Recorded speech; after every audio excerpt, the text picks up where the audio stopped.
ಸಂಚಿಕೆಯಲ್ಲಿ ನಾವು ಪೂರ್ಣಾಂಕಗಳಿಗೆ ಸಂಬಂಧಿಸಿದ ಗುಣಗಳ ಪರೀಕ್ಷೆಯ ಬಗ್ಗೆ ತಿಳ್ಕೊತಾ ಹೋಗೋಣ.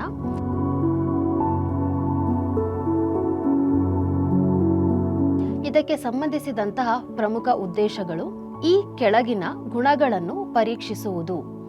ಪೂರ್ಣಾಂಕಗಳ ಆವೃತ್ತ ಗುಣ, ಈ ಗುಣಕ್ಕೆ ಸಂಬಂಧಪಟ್ಟಂತೆ ಸಂಕಲನದ ಆವೃತ್ತ ಗುಣ, ವ್ಯವಕಲನದ ಆವೃತ್ತ ಗುಣ ಹಾಗೂ ಗುಣಾಕಾರದ ಆವೃತ್ತ ಗುಣವನ್ನು ಪರೀಕ್ಷಿಸುವರು. ಪರಿವರ್ತನೀಯ ಗುಣ, ಪರಿವರ್ತನೀಯ ಗುಣಕ್ಕೆ ಸಂಬಂಧಪಟ್ಟಂತೆ ಸಂಕಲನದ ಪರಿವರ್ತನೀಯ ಗುಣ ಹಾಗೂ ಗುಣಾಕಾರದ ಪರಿವರ್ತನೀಯ ಗುಣವನ್ನು ಪರೀಕ್ಷಿಸುವರು. ಸಹವರ್ತನೀಯ ಗುಣ, ಸಹವರ್ತನೀಯ ಗುಣಕ್ಕೆ ಸಂಬಂಧಪಟ್ಟಂತೆ ಸಂಕಲನದ ಸಹವರ್ತನೀಯ ಗುಣ ಹಾಗೂ ಗುಣಾಕಾರದ ಸಹವರ್ತನೀಯ ಗುಣವನ್ನು ಪರೀಕ್ಷೆ ಮಾಡುವರು ಹಾಗೂ ಸಂಕಲನದ ಮೇಲೆ ಗುಣಾಕಾರದ ವಿಭಾಜಕ ನಿಯಮವನ್ನು ಪರೀಕ್ಷಿಸುವರು.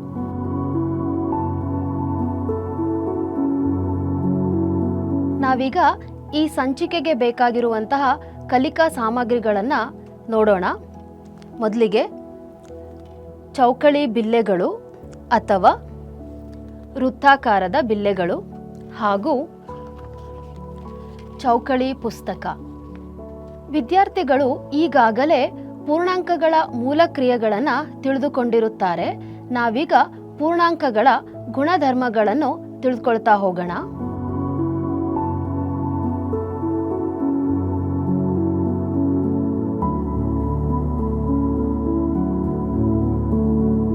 ನಾವು ಮೊದಲಿಗೆ ಪೂರ್ಣಾಂಕಗಳ ಗುಣಗಳನ್ನು ಹೇಗೆ ಕಲಿಕೋಪಕರಣಗಳನ್ನು ಬಳಸಿ ಮೂರ್ತ ಹಂತದಲ್ಲಿ ಪರಿಚಯ ಮಾಡೋದು ಅಂತ ನಾವು ನೋಡ್ತಾ ಹೋಗೋಣ.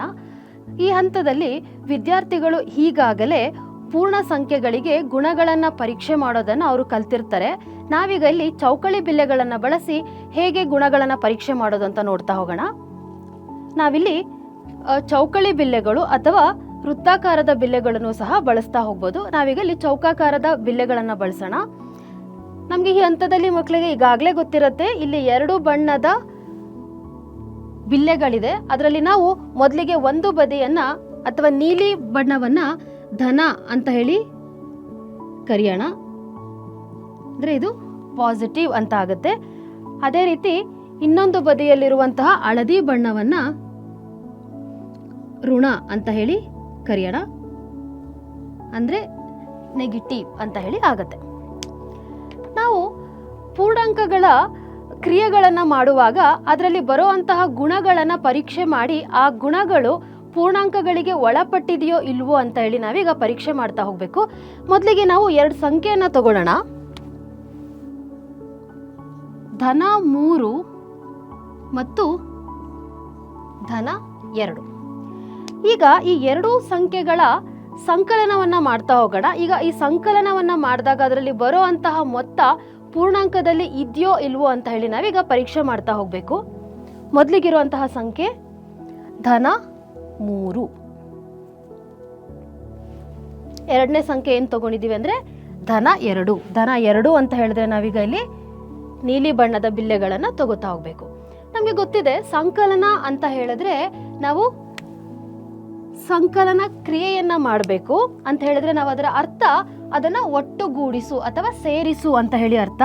ನಾವೀಗ ಧನ 3ಕ್ಕೆ ಧನ 2 ಸೇರಿಸಿದಾಗ ನಮಗೆ ಏನು ಉತ್ತರ ಬರ್ತಾ ಇದೆ? ಧನ 1, ಧನ 2, ಧನ 3, ಧನ 4, ಧನ 5 ಅಂತ ಹೇಳಿದ್ರೆ ಧನ 5 ಅಂತ ಹೇಳಿ ಉತ್ತರ ಬರ್ತಾ ಇದೆ. ಇವೆರಡನ್ನ ಕೂಡಿದಾಗ ಧನ 5 ಅಂತ ಹೇಳಿದ್ರೆ ಅದು ಸಹ ಒಂದು ಪೂರ್ಣಾಂಕವೇ ಆಗಿದೆ. ಹಾಗಾಗಿ ಯಾವ 2 ಪೂರ್ಣಾಂಕಗಳನ್ನು ತಗೊಂಡಾಗ ಅದರ ಮೊತ್ತವು ಒಂದು ಪೂರ್ಣಾಂಕವೇ ಆಗಿರುತ್ತೋ ಅಂತ ಗುಣವನ್ನು ನಾವೇನಂತ ಕರಿತೀವಿ ಅಂತ ಹೇಳಿದ್ರೆ ಆವೃತ್ತ ಗುಣ ಅಂತ ಹೇಳಿ ಕರಿತೇವೆ. ಹಾಗಾಗಿ ನಾವು ಸಂಕಲನ ಕ್ರಿಯೆಯು ಆವೃತ್ತ ಗುಣಕ್ಕೆ ಒಳಪಟ್ಟಿದೆ ಅಂತ ಹೇಳಬಹುದು.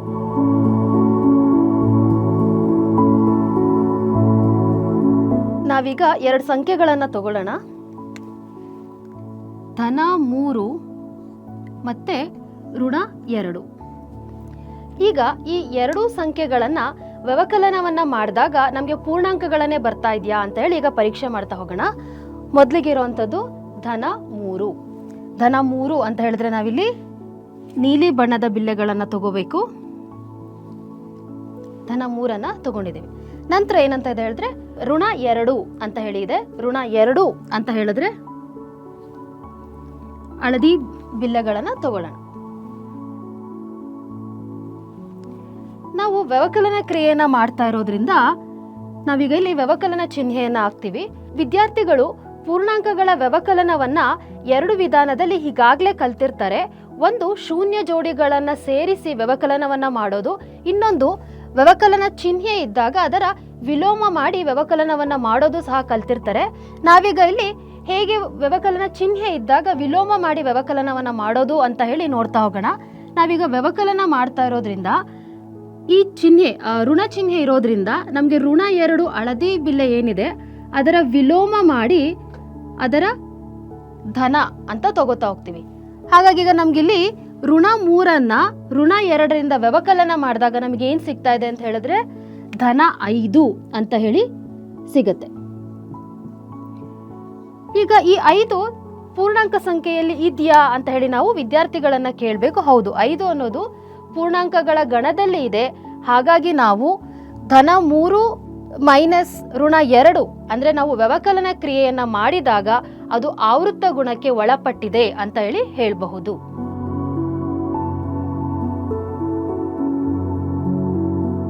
ನಾವೀಗ ಮೂರ್ತ ಹಂತದಲ್ಲಿ ಕಲಿಕೋಪಕರಣಗಳನ್ನ ಬಳಸಿ ಮಾಡಿದಂತಹ ಗುಣಗಳ ಪರೀಕ್ಷೆಯನ್ನ ಪ್ರಾತಿನಿಧಿಕ ಹಂತದಲ್ಲಿ ಹೇಗ್ ಮಾಡೋದು ಅಂತ ನಾವೀಗ ನೋಡ್ತಾ ಹೋಗೋಣ. ಮೊದಲಿಗೆ ಸಂಕಲನದ ಆವೃತ್ತ ಗುಣ. ನಾವು ವಿದ್ಯಾರ್ಥಿಗಳು ಈಗಾಗಲೇ ಕಲಿಕೋಪಕರಣಗಳನ್ನು ಬಳಸಿ ಮೂರ್ತ ಹಂತ ಹಾಗೂ ಪ್ರಾತಿನಿಧಿಕ ಹಂತದಲ್ಲಿ ಸಂಕಲನ ವ್ಯವಕಲನವನ್ನ ಮಾಡೋದನ್ನ ಈಗಾಗಲೇ ಕಲ್ತಿರ್ತಾರೆ. ನಾವು ಅವರಿಗೆ ಗುಣಗಳ ಪರೀಕ್ಷೆಯನ್ನ ಮಾಡುವಾಗ ಈ ರೀತಿ ಪ್ರಾತಿನಿಧಿಕ ಹಂತದಲ್ಲಿ ಮಾಡೋದನ್ನ ನಾವು ಹೆಚ್ಚಾಗಿ ಪ್ರೋತ್ಸಾಹಿಸ್ತಾ ಹೋಗ್ಬೇಕು. ಇಲ್ಲಿ ನಾವು ಸಂಕಲನದ ಆವೃತ್ತ ಗುಣವನ್ನ ಹೇಗ್ ಮಾಡೋದು ಅಂತ ನೋಡ್ತಾ ಹೋಗೋಣ. ನಾವು ಮೂರ್ತ ಹಂತದಲ್ಲಿ ಮಾಡಿದಂತೆ ಧನ 3 ಅಂತ ಹೇಳಿದ್ರೆ 3 ಚೌಕಗಳನ್ನ ನಾವಿಲ್ಲಿ ತುಂಬ್ತಾ ಹೋಗ್ತೀವಿ. ನಂತರ ಧನ 2, ಧನ 3ಕ್ಕೆ ಧನ 2 ಸೇರಿಸಿದಾಗ ನಮಗೆ ಧನ 5 ಬರ್ತಾ ಇದೆ. ಹಾಗಾಗಿ ಆವೃತ್ತ ಗುಣ ಸಂಕಲನಕ್ಕೆ ಒಳಪಟ್ಟಿದೆ ಅಂತ ನಾವಿಲ್ಲಿ ಹೇಳ್ತಾ ಹೋಗ್ಬೋದು. ಅದೇ ರೀತಿಯಾಗಿ ವ್ಯವಕಲನವನ್ನ ನೋಡ್ತಾ ಹೋಗೋಣ. ಮೊದಲಿಗೆ ನಾವಿಲ್ಲಿ ಧನ 3 ತಗೊಂಡಿದ್ದೀವಿ. ನಂತರ ಅದಕ್ಕೆ ಋಣ 2 ಸೇರಿಸ್ತಾ ಹೋದಾಗ ನಮಗೆ ಇಲ್ಲಿ ಧನ 5 ಅಂತ ಹೇಳಿ ಬರ್ತಾ ಹೋಗುತ್ತೆ. ಹಾಗಾಗಿ ನಾವು ವ್ಯವಕಲನವು ಆವೃತ್ತ ಗುಣಕ್ಕೆ ಒಳಪಟ್ಟಿದೆ ಅಂತ ಹೇಳಿ ಹೇಳ್ತಾ ಹೋಗ್ಬೋದು.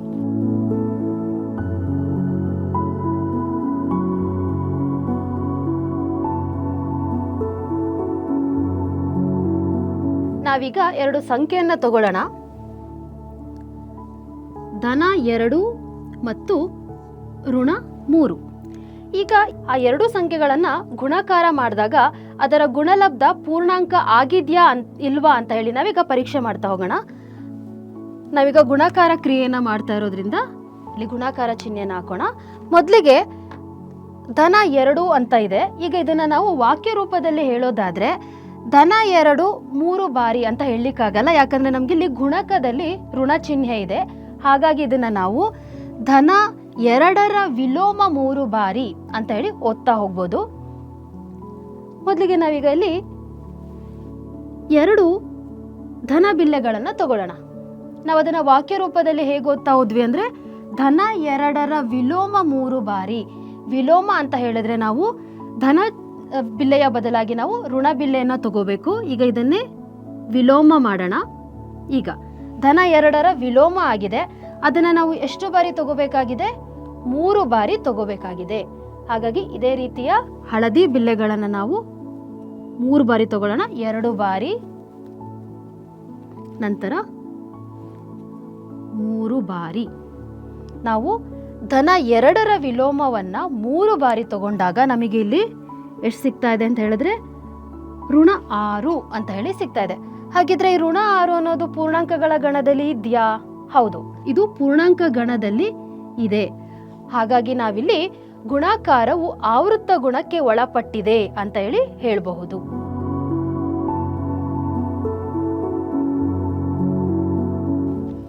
ನಂತರ ಗುಣಾಕಾರದ ಆವೃತ್ತ ಗುಣ. ಇಲ್ಲಿ ಧನ 2 ಋಣ 3 ಅಂತ ಇದೆ. ಇದನ್ನ ನಾವು ಈ ರೀತಿಯಾಗಿ ಓದ್ತಾ ಹೋಗ್ಬೋದು. ಧನ 2ರ ವಿಲೋಮ 3 ಬಾರಿ ಅಂತ ಹೇಳಿ ನಾವು ಮೂರ್ತ ಹಂತದಲ್ಲಿ ಮಾಡಿದಂತೆ ಮೊದಲಿಗೆ ನಾವು ಧನ 2 ಅಂತ ಹೇಳಿದ್ರೆ ಇಲ್ಲಿ 2 ಚೌಕವನ್ನು ನೀಲಿ ಬಣ್ಣದಲ್ಲಿ ಇಲ್ಲಿ ತುಂಬ್ತಾ ಹೋಗ್ತೀವಿ. ನಂತರ ಅದರ ವಿಲೋಮ ಅಂತ ಇರೋದ್ರಿಂದ ಅದನ್ನು ಫ್ಲಿಪ್ ಅಂತ ಹೇಳಿದ್ರೆ ಅದರ ವಿಲೋಮವನ್ನು ಮಾಡಿದಾಗ ನಾವಿಲ್ಲಿ ಋಣ 2ನ್ನು 3 ಬಾರಿ ಇಡ್ತಾ ಹೋದಾಗ ನಮಗೆ ಇಲ್ಲಿ ಋಣ 6 ಸಿಗ್ತಾ ಇದೆ. ಹಾಗಾಗಿ ನಾವು ಗುಣಾಕಾರವು ಆವೃತ್ತ ಗುಣಕ್ಕೆ ಒಳಪಟ್ಟಿದೆ ಅಂತ ಹೇಳ್ತಾ ಹೋಗ್ಬೋದು.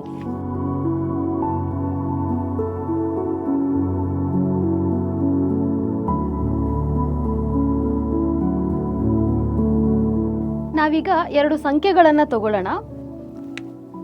ಸಂಖ್ಯೆ ಧನ 3 ಮತ್ತು ಋಣ 2.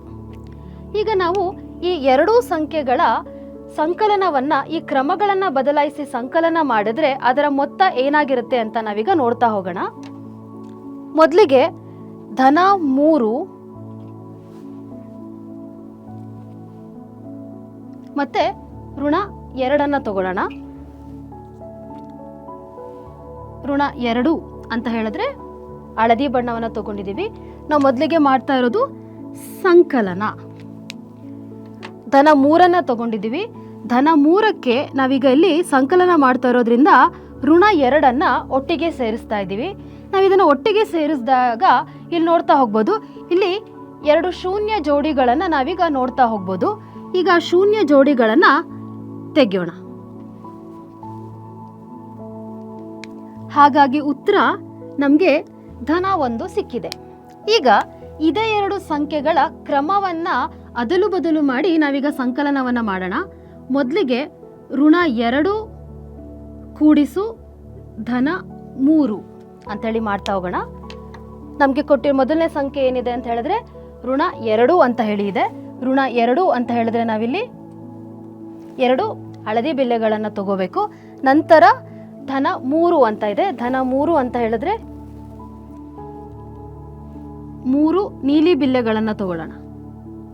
ನಾವೀಗ ಇಲ್ಲಿ ಸಂಕಲನ ಕ್ರಿಯೆಯನ್ನು ಮಾಡ್ತಾ ಇರೋದ್ರಿಂದ ಇದನ್ನು ಒಟ್ಟು ಸೇರಿಸಿದಾಗ ನಮಗೆ ಇಲ್ಲಿ 2 ಶೂನ್ಯ ಜೋಡಿಗಳು ಸಿಗ್ತಾ ಇದೆ. ಈಗ ಆ 2 ಶೂನ್ಯ ಜೋಡಿಗಳನ್ನು ತೆಗೆದಾಗ ನಮಗೆ ಸಿಗ್ತಾ ಇರೋ ಉತ್ತರ ಏನು ಅಂತ ಹೇಳಿದ್ರೆ ಧನ 1. ಹಾಗಾಗಿ ಇಲ್ಲಿ 2 ಸಂಖ್ಯೆಗಳ ಕ್ರಮವನ್ನು ಅದಲು ಬದಲು ಮಾಡಿ ಸಂಕಲನ ಮಾಡಿದಾಗಲೂ ಸಹ ನಮಗೆ ಉತ್ತರ ಪೂರ್ಣಾಂಕವೇ ಸಿಗ್ತಾ ಇದೆ.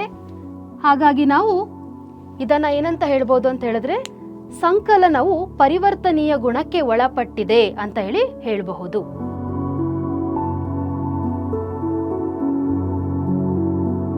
ನಾವೀಗ ಪರಿವರ್ತನೀಯ ಗುಣವನ್ನು ಹೇಗೆ ಪ್ರಾತಿನಿಧಿಕ ಹಂತದಲ್ಲಿ ಮಾಡೋದು ಅಂತ ನಾವೀಗ ನೋಡ್ತಾ ಹೋಗೋಣ. ಮೊದಲಿಗೆ ಸಂಕಲನದ ಪರಿವರ್ತನೀಯ ಗುಣ. ನಾವಿದನ್ನು ಈಗಾಗಲೇ ಮೂರ್ತ ಹಂತದಲ್ಲಿ ಕಲಿಕೋಪಕರಣಗಳನ್ನು ಬಳಸಿ ಮಾಡಿರ್ತೇವೆ. ಅದನ್ನು ಇಲ್ಲಿ ಮಕ್ಕಳಿಗೆ ಪ್ರಾತಿನಿಧಿಕ ಹಂತದಲ್ಲಿ ನಾವು ಮಾಡಲಿಕ್ಕೆ ಪ್ರೋತ್ಸಾಹವನ್ನು ನೀಡ್ತಾ ಹೋಗಬೇಕು. ಅದನ್ನು ಹೇಗೆ ಮಾಡೋದು ಅಂತ ನಾವೀಗ ನೋಡ್ತಾ ಹೋಗೋಣ. ನಾವಿಲ್ಲಿ ಧನ 3 ತಗೊಂಡಿದ್ದೇವೆ. ಅಂದರೆ ಧನ 3 ಅಂತ ಹೇಳಿದ್ರೆ ನಾವಿಲ್ಲಿ 3 ಚೌಕವನ್ನು ಇಲ್ಲಿ ತುಂಬ್ತಾ ಹೋಗಬೇಕು.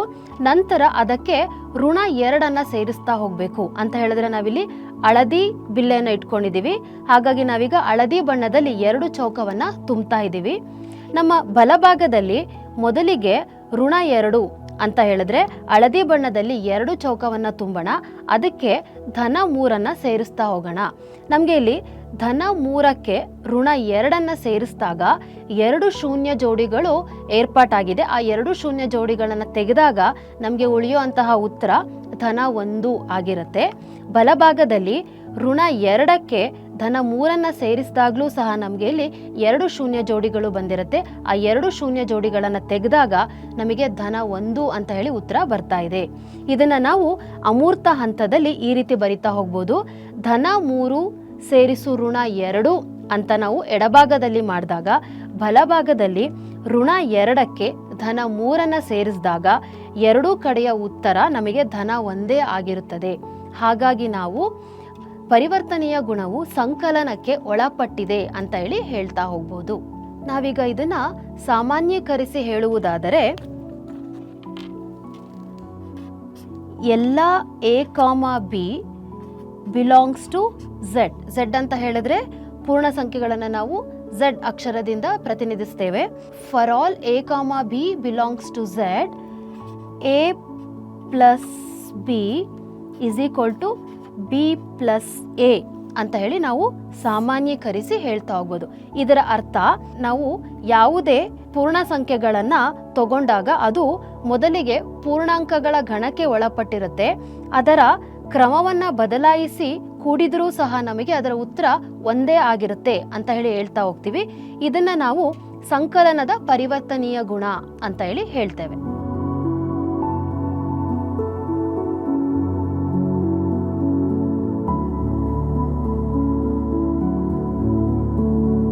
ಈಗ ಎರಡು ಸಂಖ್ಯೆಯನ್ನು ತಗೊಳ್ಳೋಣ. ಧನ 3 ಮತ್ತು ಋಣ 2. ಈಗ ಈ ಎರಡೂ ಸಂಖ್ಯೆಗಳಿಗೆ ಗುಣಾಕಾರ ಕ್ರಿಯೆಯನ್ನ ಮಾಡಿ ಅದರಲ್ಲಿ ಬರುವಂತಹ ಗುಣಲಬ್ಧ ಏನಾಗಿದೆ ಅಂತ ನಾವೀಗ ನೋಡ್ತಾ ಹೋಗೋಣ. ಮೊದಲಿಗೆ ಇರುವಂಥದ್ದು ಧನ 3. ನಾವೀಗ ಇಲ್ಲಿ ಗುಣಾಕಾರನ ಕ್ರಿಯೆಯನ್ನ ಮಾಡ್ತಾ ಇರೋದ್ರಿಂದ ಇಲ್ಲಿ ಗುಣಾಕಾರ ಚಿಹ್ನೆಯನ್ನು ಹಾಕೋಣ. ಇದರ ಅರ್ಥ ಏನಂತ ಹೇಳಿದ್ರೆ ಧನ 3ರ ವಿಲೋಮ 2 ಬಾರಿ. ಯಾಕಂತ ಹೇಳಿದ್ರೆ ನಮ್ಮಲ್ಲಿರುವಂತಹ ಗುಣಕಕ್ಕೆ ಋಣ ಚಿಹ್ನೆ ಇರೋದ್ರಿಂದ ನಾವು ಅದನ್ನ 2 ಬಾರಿ, ಋಣ 2 ಬಾರಿ ಅಂತ ಹೇಳಿ ಮಾಡ್ಲಿಕ್ಕಾಗೋದಿಲ್ಲ. ಹಾಗಾಗಿ ನಾವೀಗ ಇದನ್ನ ಧನ 3ರ ವಿಲೋಮ 2 ಬಾರಿ ಅಂತ ಹೇಳಿ ತಗೊಳ್ತಾ ಹೋಗೋಣ. ಧನ 3ರ ವಿಲೋಮ ಅಂತ ಹೇಳಿದಾಗ ನಮ್ಗೆ ಇಲ್ಲಿ ಮೊದಲಿಗೆ ಧನ 3 ಅಂದ್ರೆ ನಾವು ನೀಲಿ ಬಿಲ್ಲೆಗಳನ್ನ ತಗೊಂಡಿದ್ದೀವಿ, ಅದನ್ನ ವಿಲೋಮ ಮಾಡಬೇಕು. ವಿಲೋಮ ಅಂತ ಹೇಳಿದ್ರೆ ಹಳದಿ ಬಣ್ಣನ ತಗೊಳ್ತಾ ಹೋಗ್ಬೇಕು. ಈಗ ನಮ್ಗಿಲ್ಲಿ ಋಣ 3 ಸಿಕ್ಕಿದೆ, ಅದು ಎಷ್ಟು ಬಾರಿ ಅಂತ ಹೇಳ್ತಾ ಇದೆ? 2 ಬಾರಿ ಅಂತ ಹೇಳ್ತಾ ಇದೆ. ಈಗ ಋಣ 3ಅನ್ನ 2 ಬಾರಿ ತಗೊಳ್ಳೋಣ. 1 ಬಾರಿ ಇಲ್ಲಿದೆ, ನಾವು ಋಣ 3ಅನ್ನ 2 ಬಾರಿ ತಗೊಂಡಾಗ ನಮಗೆ ಉತ್ತರ ಋಣ 6 ಬರ್ತಾ ಇದೆ. ಈಗ ಇದೇ ಕ್ರಮವನ್ನ ಬದಲಿಸಿ ಗುಣಾಕಾರ ಮಾಡಿದಾಗ ಏನು ಉತ್ತರ ಬರುತ್ತೆ ಅಂತ ನೋಡ್ತಾ ಹೋಗೋಣ. ಋಣ 2 ಗುಣಿಸು ಧನ 3. ಈಗ ಇದನ್ನ ನಾವು ವಾಕ್ಯ ರೂಪದಲ್ಲಿ ಹೇಳೋದಾದ್ರೆ ಋಣ 2 3 ಬಾರಿ. ಗುಣಕ ಧನ ಸಂಖ್ಯೆ ಆಗಿರೋದ್ರಿಂದ ನಾವು ಅದನ್ನ 3 ಬಾರಿ ಅಂತ ಹೇಳಿ ಓದಬಹುದು. ಇದನ್ನ ಓದಿದಾಗ ನಮಗೆ ಋಣ 2 3 ಬಾರಿ ಅಂತ ಆಗುತ್ತೆ. ಮೊದಲಿಗೆ ಋಣ 2ಅನ್ನ ತಗೊಳ್ಳೋಣ. ಋಣ 2 ಅಂತ ಹೇಳಿದ್ರೆ ನಾವು 2 ಹಳದಿ ಬಿಲ್ಲೆಗಳನ್ನ ತಗೋಬೇಕು, ಅದು 3 ಬಾರಿ. ಅದನ್ನ ನಾವೀಗ 3 ಬಾರಿ ಜೋಡಿಸ್ತಾ ಹೋಗೋಣ.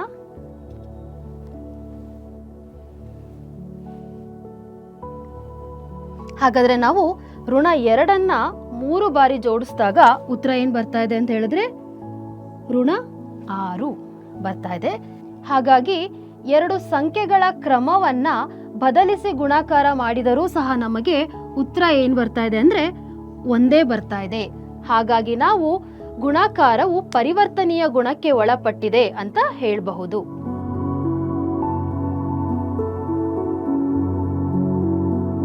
ಈಗ ಗುಣಾಕಾರದ ಪರಿವರ್ತನೀಯ ಗುಣವನ್ನ ಪ್ರಾತಿನಿಧಿಕ ಹಂತದಲ್ಲಿ ಹೇಗೆ ಪ್ರತಿನಿಧಿಸೋದು ಅಂತ ನಾವೀಗ ನೋಡ್ತಾ ಹೋಗೋಣ. ನಾವು ಮೂರ್ತ ಹಂತದಲ್ಲಿ ಮೊದಲಿಗೆ ತಗೊಂಡಂತಹ ಉದಾಹರಣೆ ಧನ 3 ಗುಣಿಸು ಋಣ 2 ಅಂತ ಹೇಳಿದೆ. ನಾವು ಅದನ್ನ ಮೊದಲಿಗೆ ಧನ 3 ಅಂತ ಇರೋದ್ರಿಂದ ನಾವು ನೀಲಿ ಬಣ್ಣದಲ್ಲಿ 3 ಚೌಕಗಳನ್ನು ತುಂಬ್ತಾ ಹೋಗ್ತೇವೆ. ನಂತರ ಗುಣಕ ಋಣ 2 ಅಂತ ಹೇಳಿ ಇದೆ. ಅಂದರೆ ನಾವಿದನ್ನು ಓದೋದಾದರೆ ಧನ 3ರ ವಿಲೋಮ 2 ಬಾರಿ ಅಂತ ಇದೆ. ಹಾಗಾಗಿ ನಾವಿಲ್ಲಿ ಧನ 3ರ ವಿಲೋಮ ಮಾಡಬೇಕು ಅಂದರೆ ಅದನ್ನು ಫ್ಲಿಪ್ ಮಾಡಿದಾಗ ನಮಗೆ ಅದರ ಬದಲಿಗೆ ನಾವಿಲ್ಲಿ ಧನ 3ಅನ್ನು ತಗೊಳ್ತೇವೆ. ಅದು ಎಷ್ಟು ಬಾರಿ ಅಂತ ಹೇಳಿದ್ರೆ 2 ಬಾರಿ. ಹಾಗಾಗಿ ನಾವಿಲ್ಲಿ ಋಣ 3ಅನ್ನು 2 ಬಾರಿ ಇಟ್ಟಾಗ ನಮಗೆ ಉತ್ತರ ಋಣ 6 ಅಂತ ಹೇಳಿ ಸಿಗ್ತಾ ಇದೆ. ಈಗ ಅದನ್ನೇ ನಾವಿಲ್ಲಿ ಗುಣ್ಯ ಮತ್ತು ಗುಣಕವನ್ನು ಅದಲು ಬದಲು ಮಾಡಿದಾಗ ಮೊದಲಿಗೆ ಋಣ 2 ಅಂತ ಇದೆ. ನಾವು ಹಳದಿ ಬಣ್ಣದಲ್ಲಿ 2 ಚೌಕಗಳನ್ನು ತುಂಬ್ತಾ ಹೋಗೋಣ.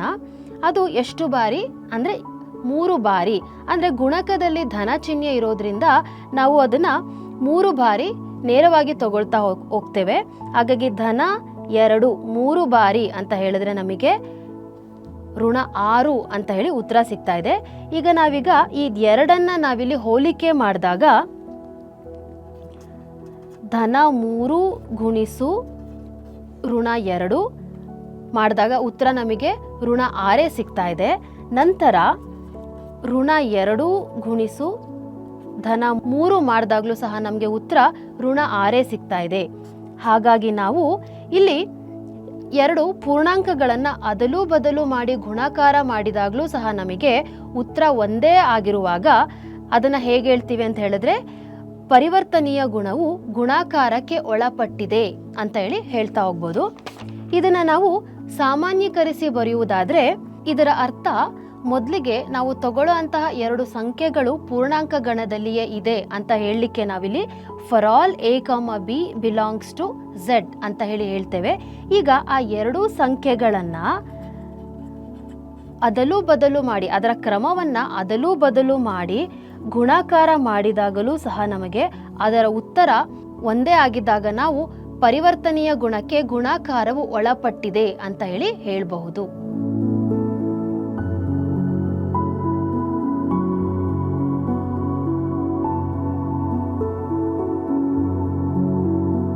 ನಾವೀಗ 3 ಸಂಖ್ಯೆಗಳನ್ನು ತಗೊಳ್ಳೋಣ. ಧನ 2, ಧನ 3 ಮತ್ತೆ ಧನ 4.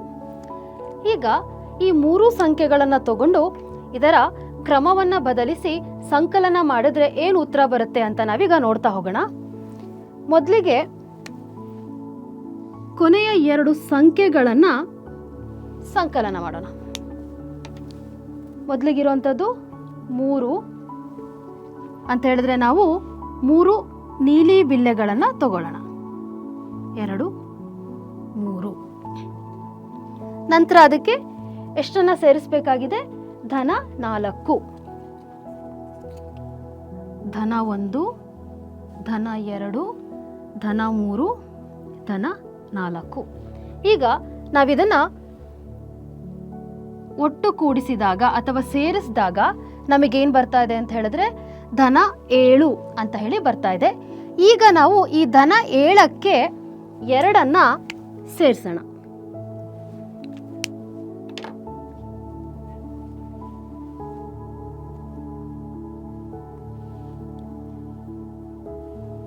ನಾವೀಗ ಇಲ್ಲಿ ಧನ 7ಕ್ಕೆ 2ಅನ್ನ ಸೇರಿಸಿದಾಗ ಉತ್ತರ ಏನು ಬರ್ತಾ ಇದೆ ಅಂತ ಹೇಳಿದ್ರೆ ಧನ 9 ಅಂತ ಹೇಳಿ ಬರ್ತಾ ಇದೆ. ನಾವೀಗ ಇದೇ 3 ಸಂಖ್ಯೆಗಳ ಕ್ರಮವನ್ನು ಬದಲಿಸಿ ಸಂಕಲನವನ್ನು ಮಾಡ್ತಾ ಹೋಗೋಣ. ಅದರ ಉತ್ತರ ಏನು ಬರುತ್ತೆ ಅಂತ ನಾವೀಗ ನೋಡ್ತಾ ಹೋಗೋಣ. ನಾವು ಮೊದಲಿಗೆ ಇದೇ ಸಂಖ್ಯೆಗಳನ್ನ ತಗೊಳ್ಳೋಣ. ಧನ 2, ಧನ 3 ಮತ್ತು ಧನ 4. ಈಗ ಮೊದಲಿಗೆ ಈ 2 ಸಂಖ್ಯೆಗಳ ಸಂಕಲನವನ್ನು ಮಾಡೋಣ. ನಂತರ ಈ ಸಂಖ್ಯೆಯನ್ನು ಸಂಕಲನ ಮಾಡೋಣ. ಮೊದಲಿಗೆ ಇರುವಂಥದ್ದು ಧನ 2. ಧನ 2 ಅಂತ ಹೇಳಿದ್ರೆ ನಾವು 2 ನೀಲಿ ಚೌಕಳಿ ಬಿಲ್ಲೆಗಳನ್ನು ತಗೋಬೇಕು. ಅದಕ್ಕೆ ಧನ 3ಅನ್ನು ಸೇರಿಸಿ ಅಂತ ಇದೆ. ಮೊದಲಿಗೆ ನಾವು ಧನ 3 ಚೌಕಳಿ ಬಿಲ್ಲೆಗಳನ್ನು ತಗೊಳ್ಳೋಣ. 2, 3. ಈಗ ಇದನ್ನ ಸಂಕಲನ ಇರೋದ್ರಿಂದ ನಾವು ಇದನ್ನ ಸೇರಿಸ್ತಾ ಹೋಗೋಣ. ನಮಗಿದನ್ನ ಸೇರಿಸಿದಾಗ ಏನು ಬರ್ತಾ ಇದೆ ಅಂತ ಹೇಳಿದ್ರೆ ಧನ 5 ಅಂತ ಹೇಳಿ ಬರ್ತಾ ಇದೆ. ನಂತರ ಈ ಧನ 5ಕ್ಕೆ ಇದರ ಬಂದ ಮೊತ್ತಕ್ಕೆ ನಾವು ಧನ 4ಅನ್ನ ಸೇರಿಸಬೇಕಾಗಿದೆ. ಈಗ ಮೊದಲಿಗೆ ಧನ 4ಅನ್ನ ತಗೊಳ್ಳೋಣ. 1, 2, 3, 4. ಈಗ ಈ ಧನ 5ಕ್ಕೆ ಧನ 4ಅನ್ನ ಸೇರಿಸಿದಾಗ ಉತ್ತರ ಏನು ಬರ್ತಾ ಇದೆ? ಧನ 9. ಈಗ ಈ 2 ಕ್ರಮದಲ್ಲಿ ಉತ್ತರವನ್ನು ಗಮನಿಸಿ ಧನ 9 ಆಗ್ತಾ ಇದೆ. ಹಾಗಾಗಿ ನಾವೇನು ಹೇಳ್ಬೋದು ಅಂತ ಹೇಳಿದ್ರೆ ಯಾವುದೇ 3 ಸಂಖ್ಯೆಗಳ ಕ್ರಮವನ್ನು ಬದಲಿಸಿ ಸಂಕಲನ ಮಾಡಿದ್ರೂ ಸಹ ಅದರ ಉತ್ತರ ಒಂದೇ ಆದರೆ ನಾವು ಸಂಕಲನವು ಸಹವರ್ತನೀಯ ಗುಣಕ್ಕೆ ಒಳಪಟ್ಟಿದೆ ಅಂತ ಹೇಳ್ತಾ ಹೋಗ್ಬೋದು. ಇದನ್ನು ನಾವು ಈ ರೀತಿ ಬರೆಯೋಣ. ಈಕ್ವಲ್ಸ್ ಧನ 2 ಕೂಡಿಸು ಧನ 3 ಕೂಡಿಸು ಧನ 4.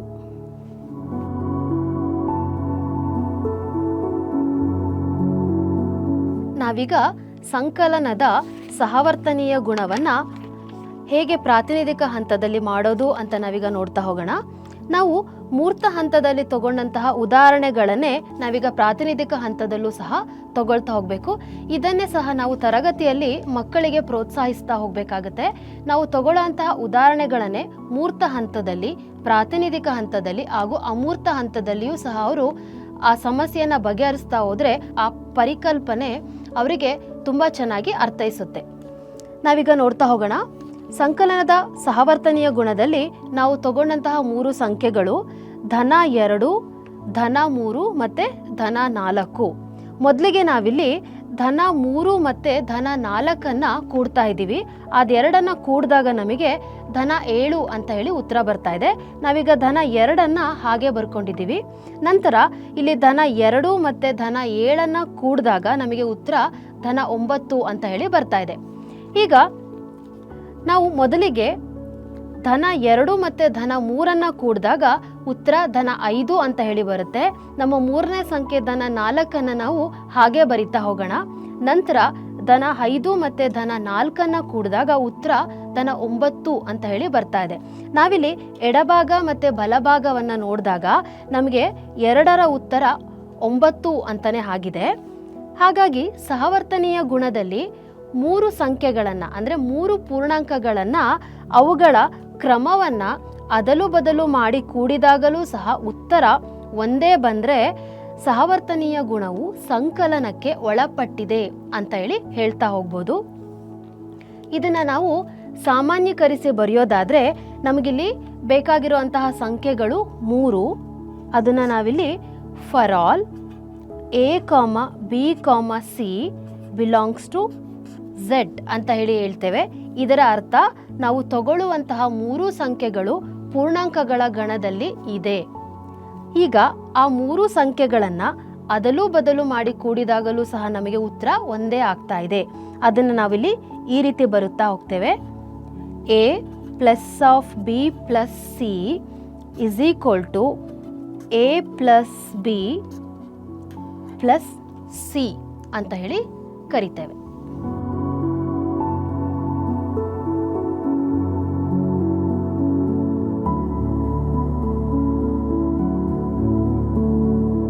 ನಾವೀಗ 3 ಸಂಖ್ಯೆಯನ್ನು ತಗೊಳ್ಳೋಣ.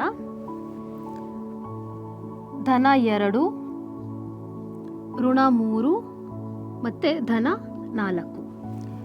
ಈಗ ಈ 3 ಸಂಖ್ಯೆಗಳ ಕ್ರಮವನ್ನು ಬದಲಿಸಿ ಗುಣಾಕಾರ ಮಾಡಿದ್ರೆ ಉತ್ತರ ಏನು ಬರುತ್ತೆ ಅಂತ ನಾವೀಗ ನೋಡ್ತಾ ಹೋಗೋಣ. ಮೊದಲಿಗೆ ಕೊನೆಯ 2 ಸಂಖ್ಯೆಗಳ ಗುಣಾಕಾರ ಮಾಡ್ತಾ ಇದ್ದೀವಿ. ತಿಳಿದ್ರೆ ನಾವೀಗ ಗುಣಾಕಾರ ಚಿಹ್ನೆಯನ್ನು ಹಾಕೋಣ. ಈಗ ಇಲ್ಲಿ ಬರುವಂತಹ ಗುಣಲಬ್ಧವನ್ನು ಮೊದಲನೇ ಸಂಖ್ಯೆಗೆ ಗುಣಾಕಾರವನ್ನು ಮಾಡೋಣ.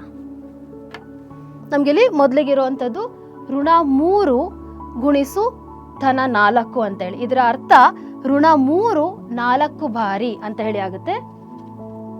ಮೊದಲಿಗೆ ನಾವು ಋಣ 3 ತಗೊಳ್ಳೋಣ. ಋಣ 3. ಈಗ ಋಣ 3 ಎಷ್ಟು ಬಾರಿ ಅಂತ ಹೇಳ್ತಾ ಇದೆ? ಋಣ 3 4 ಬಾರಿ. ಈಗ ನಾವೀಗ ಋಣ 3 4 ಬಾರಿ ತಗೊಳ್ಳೋಣ. 2 ಬಾರಿ, 3 ಬಾರಿ, 4 ಬಾರಿ.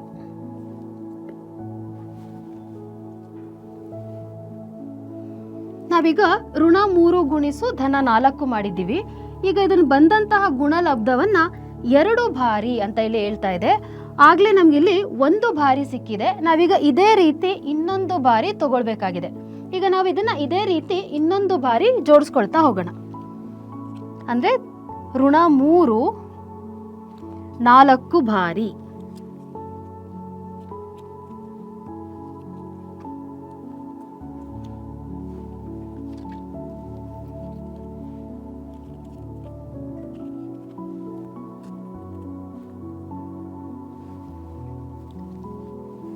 ನಾವು ಋಣ 3 4 ಬಾರಿ ಮಾಡಿದಾಗ ನಮಗೆ ಉತ್ತರ ಋಣ 12 ಬಂದಿದೆ. ಇಲ್ಲೂ ಅಷ್ಟು ಉತ್ತರ 12 ಬಂದಿದೆ. ಇದನ್ನ 2 ಬಾರಿ ಮಾಡಿದಾಗ ನಮಗೆ ಉತ್ತರ ಏನು ಬಂದಿದೆ ಅಂದರೆ ಋಣ 24 ಅಂತ ಬಂದಿದೆ. ಈಗ ಇದೇ ಸಂಖ್ಯೆಯನ್ನ ಅದರ ಕ್ರಮವನ್ನು ಬದಲಿಸ್ತಾ ಹೋಗೋಣ. ಮೊದಲಿಗೆ ಧನ 2 ಗುಣಿಸು ಋಣ 3 ಮಾಡಿ ನಂತರ ಇದರಿಂದ ಬರುವಂತಹ ಗುಣಲಬ್ಧವನ್ನ ನಾವು 4 ಬಾರಿ ತಗೊಳ್ಳೋಣ.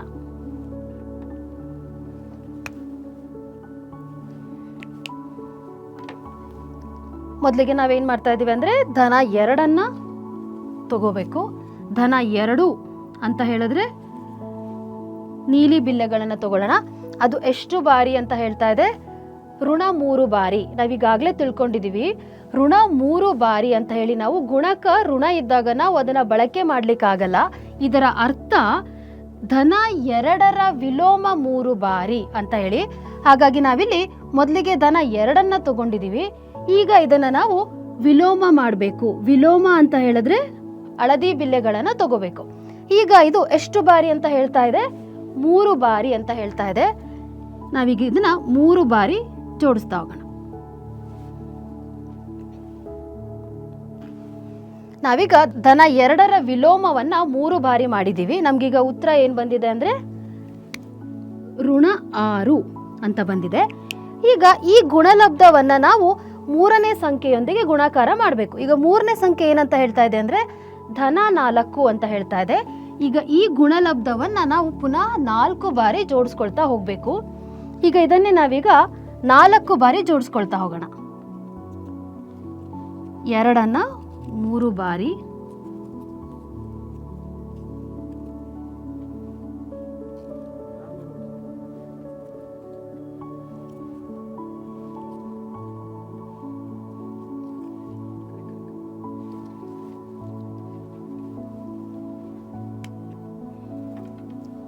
ನಾವೀಗ ಧನ 2 ಗುಣಿಸು ಋಣ 3 ಅಂತ ಹೇಳಿದ್ರೆ ಧನ 2ರ ವಿಲೋಮ 3 ಬಾರಿಯನ್ನ 4 ಬಾರಿ ಜೋಡಿಸ್ಕೊಂಡಿದ್ದೇವೆ.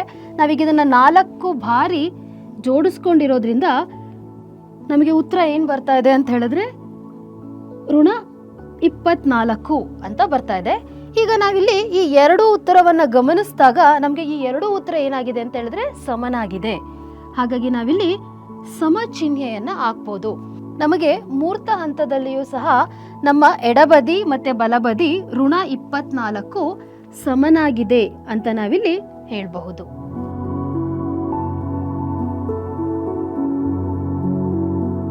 ನಾವೀಗ ಗುಣಾಕಾರದ ಸಹವರ್ತನೀಯ ಗುಣವನ್ನ ಹೇಗೆ ಪ್ರಾತಿನಿಧಿಕ ಹಂತದಲ್ಲಿ ಪ್ರತಿನಿಧಿಸೋದು ಅಂತ ನಾವೀಗ ನೋಡ್ತಾ ಹೋಗೋಣ.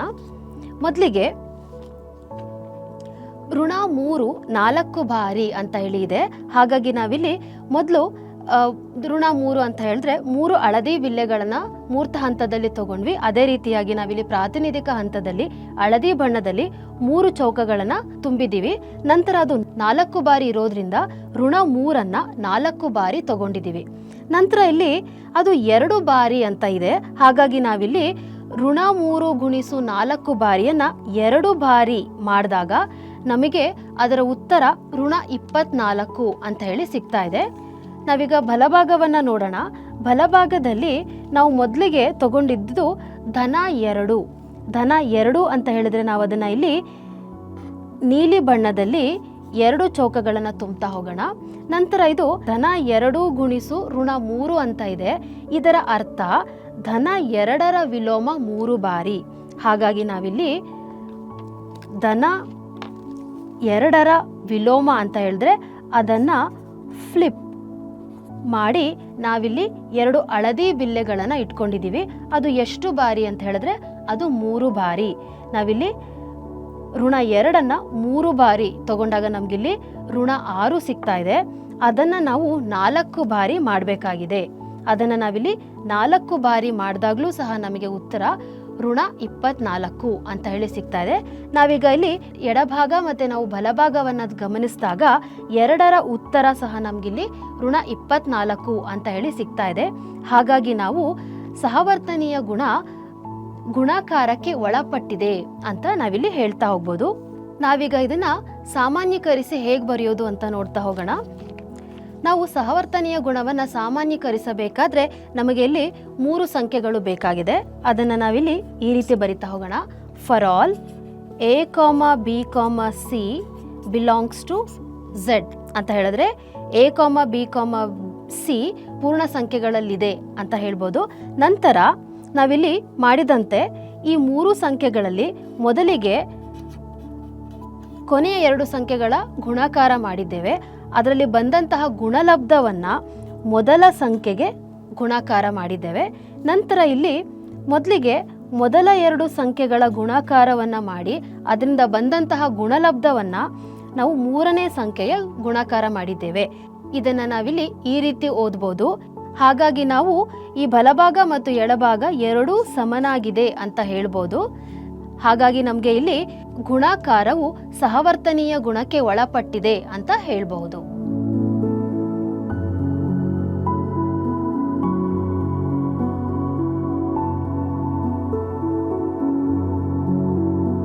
ನಾವೀಗ 3 ಸಂಖ್ಯೆಗಳನ್ನು ತಗೊಳ್ಳೋಣ. ಧನ 2, ಧನ 3 ಮತ್ತೆ ಧನ 4.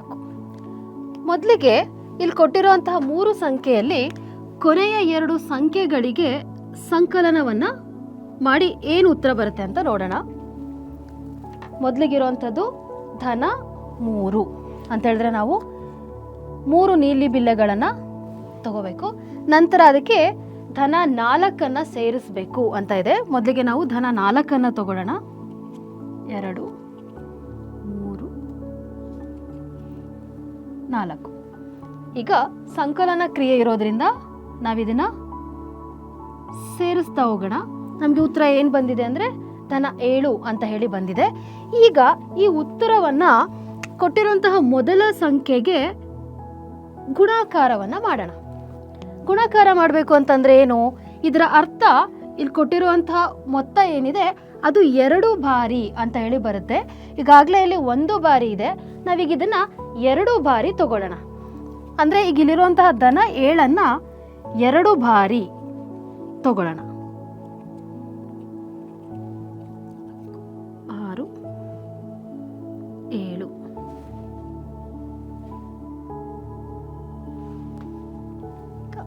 ಇದನ್ನು ನಾವು 2 ಬಾರಿ ಜೋಡಿಸಿದ್ದೀವಿ. ನಮಗೆ ಉತ್ತರ ಏನು ಬಂದಿದೆ ಅಂದರೆ ಧನ 14 ಅಂತ ಬಂದಿದೆ. ನಾವೀಗ ಇದೇ 3 ಸಂಖ್ಯೆಯನ್ನು ಈ ರೀತಿ ತಗೊಳ್ಳೋಣ.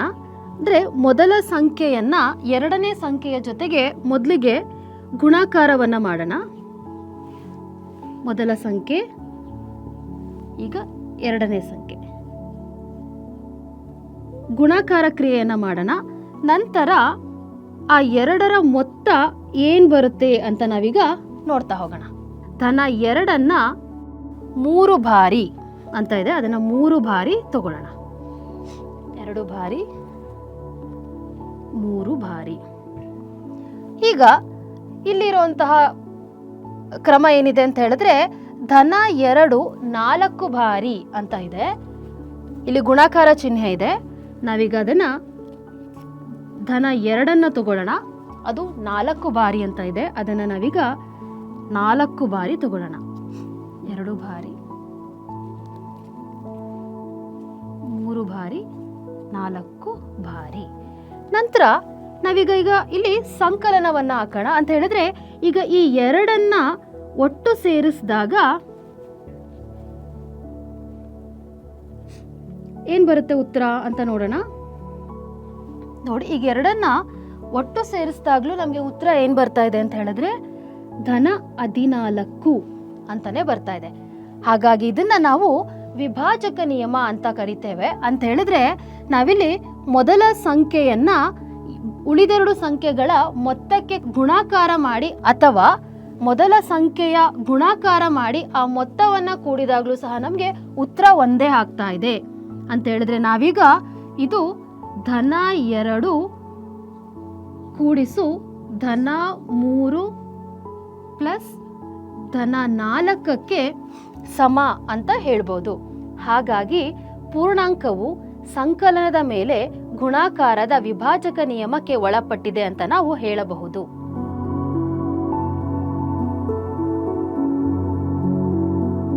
ನಾವೀಗ ಸಂಕಲನದ ಮೇಲೆ ಗುಣಾಕಾರದ ವಿಭಾಜಕ ನಿಯಮವನ್ನು ಹೇಗೆ ಪ್ರಾತಿನಿಧಿಕ ಹಂತದಲ್ಲಿ ಮಾಡೋದು ಅಂತ ನೋಡ್ತಾ ಹೋಗೋಣ. ನಾವು ಮೂರ್ತ ಹಂತದಲ್ಲೇ ಪರಿಗಣಿಸಿದಂತಹ ಸಂಖ್ಯೆಗಳನ್ನೇ ನಾವೀಗ ಪ್ರಾತಿನಿಧಿಕ ಹಂತದಲ್ಲಿ ಮಾಡ್ತಾ ಹೋಗೋಣ. ನಾವಿಲ್ಲಿ ಮೊದಲಿಗೆ ಧನ 3 ಮತ್ತು ಧನ 4 ಕೂಡಿದ್ವಿ. ಅದನ್ನು ನಾವಿಲ್ಲಿ ನೀಲಿ ಬಣ್ಣದಲ್ಲಿ 3 ಚೌಕಗಳನ್ನು ತುಂಬ್ತಾ ಹೋಗೋಣ. ನಂತರ ಅದಕ್ಕೆ 4 ಧನವನ್ನು ಕೂಡಿಸಿದ್ದೇವೆ. ನಂತರ ಅದು 2 ಬಾರಿ ಅಂತ ಇದೆ. ಹಾಗಾಗಿ ನಾವಿಲ್ಲಿ ಧನ 3 ಮತ್ತು ಧನ 4 2 ಬಾರಿ ತಗೊಂಡಾಗ ನಮಗಿಲ್ಲಿ ಧನ 14 ಅಂತ ಹೇಳಿ ಉತ್ತರ ಬರ್ತಾ ಇದೆ. ನಾವು ಅದನ್ನು ಈಗ ಮೊದಲಿಗೆ ಧನ 2 ತಗೊಳ್ಳೋಣ. ಧನ 2 3 ಬಾರಿ ಇಲ್ಲಿ ಜೋಡಿಸ್ತಾ ಹೋಗ್ತಾ ಇದ್ದೀವಿ. ನಂತರ ಇದೇ ಧನ 2 4 ಬಾರಿ ತಗೊಂಡಿದ್ದೀವಿ. ಈಗ ಇದೆರಡನ್ನ ನಾವಿಲ್ಲಿ ಸಂಕಲನವನ್ನ ಮಾಡಿದಾಗ ನಮಗೆ ಉತ್ತರ 14 ಬರ್ತಾ ಇದೆ. ನೀವಿಲ್ಲಿ ಗಮನಿಸೋದಾದ್ರೆ ಮೊದಲಿಗೆ ನಾವು ಕೊಟ್ಟಿರುವಂತಹ 3 ಸಂಖ್ಯೆಯಲ್ಲಿ ಕೊನೆಯ 2 ಸಂಖ್ಯೆಗಳನ್ನು ಸಂಕಲನ ಮಾಡಿ ನಂತರ ಅದನ್ನು 2 ಬಾರಿ ತಗೊಂಡಾಗ್ಲೂ ಸಹ ನಮಗೆ ಉತ್ತರ 14 ಬರ್ತಾ ಇದೆ. ನಾವಿಲ್ಲಿ ಮೊದಲಿಗೆ ಧನ 2 ಮತ್ತು ಧನ 3 ಗುಣಾಕಾರ ಮಾಡಿ ನಂತರ ಧನ 2 ಮತ್ತು ಧನ 4 ಗುಣಾಕಾರ ಮಾಡಿ ಅವೆರಡರ ಮೊತ್ತವನ್ನು ಸಂಕಲನ ಮಾಡಿದಾಗಲೂ ಸಹ ನಮಗೆ ಉತ್ತರ ಇಲ್ಲಿ 14 ಬರ್ತಾ ಇದೆ. ಹಾಗಾಗಿ ನಾವು ಸಂಕಲನವು ಗುಣಾಕಾರದ ವಿಭಾಜಕ ನಿಯಮಕ್ಕೆ ಒಳಪಟ್ಟಿದೆ ಅಂತ ಹೇಳಿ ಹೇಳ್ತಾ ಹೋಗ್ಬೋದು. ನಾವೀಗ ಇದನ್ನ ಸಾಮಾನ್ಯೀಕರಿಸಿ ಬರೆಯೋದಾದ್ರೆ ನಮಗೆ ಇಲ್ಲಿ ಬೇಕಾಗಿರುವಂತಹ ಪೂರ್ಣ ಸಂಖ್ಯೆಗಳು 3.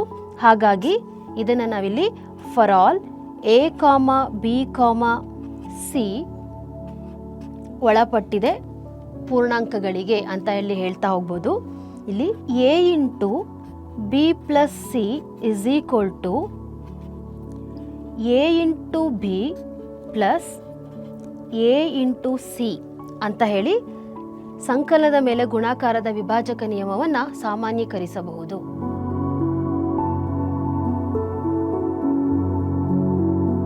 ನಾವು ಮೌಲ್ಯಮಾಪನವಾಗಿ ಚಟುವಟಿಕೆಗಳನ್ನು ಸಹ ನೀಡಬಹುದು. ಈಗ ಮೊದಲನೇ ಚಟುವಟಿಕೆಯನ್ನು ನೋಡ್ತಾ ಹೋಗೋಣ. ಸಂಕಲನ ಮತ್ತು ಗುಣಾಕಾರದ ಆವೃತ್ತತೆ ಗುಣವನ್ನು ಉದಾಹರಣೆಗಳೊಂದಿಗೆ ವಿದ್ಯಾರ್ಥಿಗಳಿಗೆ ಪರೀಕ್ಷೆ ಮಾಡಲಿಕ್ಕೆ ಹೇಳಬಹುದು. ನಂತರ ಎರಡನೇ ಚಟುವಟಿಕೆ ಪರಿವರ್ತನೀಯ ಗುಣದ ಪರೀಕ್ಷೆ. ಅಂದರೆ ಇಬ್ಬರು ವಿದ್ಯಾರ್ಥಿಗಳಿಗೆ ಋಣ 2 ಸಂಕಲನ ಧನ 6 ಮತ್ತು ಧನ 6 ಕೂಡಿಸು ಋಣ 2 ಈ ಲೆಕ್ಕವನ್ನು ಕಲಿಕೋಪಕರಣಗಳನ್ನು ಮಾಡಿ ಆ ಉತ್ತರವನ್ನು ಹೋಲಿಸಿ ಅಂತ ನಾವು ಸಹ ನಾವಿಲ್ಲಿ ಹೇಳ್ತಾ ಹೋಗ್ಬೋದು.